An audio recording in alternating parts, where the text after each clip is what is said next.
Hi guys, and welcome back to my channel. Today I'm going to be reviewing one of my favourite resources called a Google Jamboard. I use it when I'm teaching most of my online lessons. Check it out.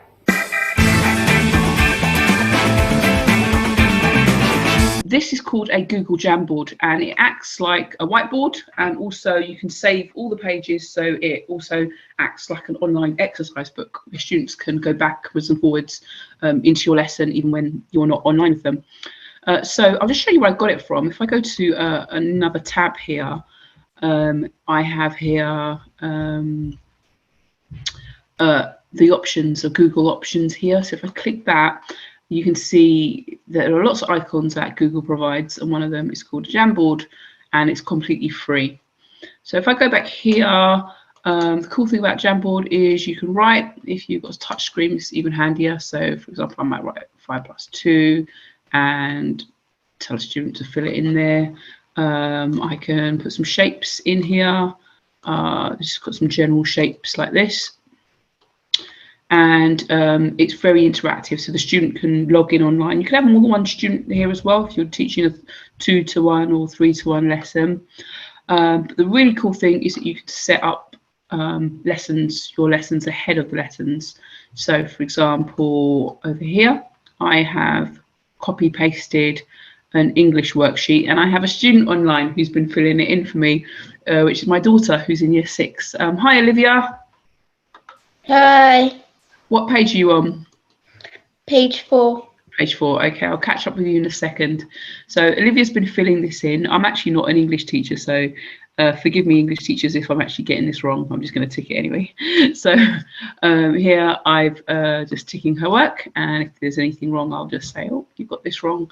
And another thing I like to do, which is a bit fun, is I like to get sort of happy face emojis and like cut and paste them in. If they get something right, I'll just stick that in there. A lot of kids, they love seeing things like this pop up and say, yeah, you got that page right. So if I scroll across again, that's another example of English. And what you can see here, oh, Olivia's actually working on this page right now. Hi Olivia. You can see she's actually used this text tool, so I've got her working not freehand. She's actually really rewritten it here with the capital letters in the right place, etc. And then I'll just mark it. I'm going to pop over to another page. We have some maths here. Olivia, can you join me on page 5 a moment, please? So I'm just going to show you Olivia actually working on this live. So this is an example of maths. So she's just filling that in, and you can sort of give online immediate feedback response. So I've got that there. She's just getting that right. And then I might say, do you want to simplify that, Olivia? So I'll say, look, that can be divided by 5 and be simplified. So she'll think about that. Okay. Olivia, this one's actually wrong. So what I can do if she's got something wrong, I can use a highlighter pen, and I'll say, oh, you might want to check this one again. And she can go forward and back at her own pace, and I'll just be checking it, putting my smileys on, or teaching live. Okay, that would be 0.6 there, Olivia, because you have to divide it by 100. Or, oh, sorry, I didn't mean to go into a maths lesson here.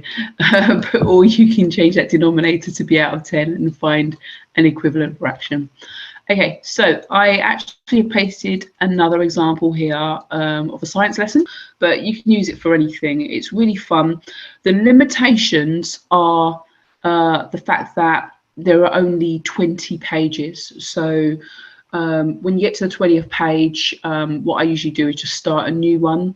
So that's one limitation, but it's not too bad actually, so it doesn't get too crazy to index. The other limitation is that the child needs to have a Google account or access to a Google account to be able to sign in. So when I first started using this, I did fall in the trap of saying, okay, here's a link to a Jamboard, open it, and they're like, oh, it's asking me to log in. So they've had to call their mum and dad to come and log in to their Google. So it's only a disadvantage if you didn't know that was going to happen. So now you know it's going to happen. You can ask the parent to make sure that the computer that they're signed into Google, or they're on a Google Chrome tab already, and then it's just really easy. And once they've signed in and once they're in, they can access the Jamboard quite easily and move backwards and forwards. It's actually really cool for tests as well and live marking. Oh, cool. That's my tip of the week. That is a Google Jamboard. Thanks for watching.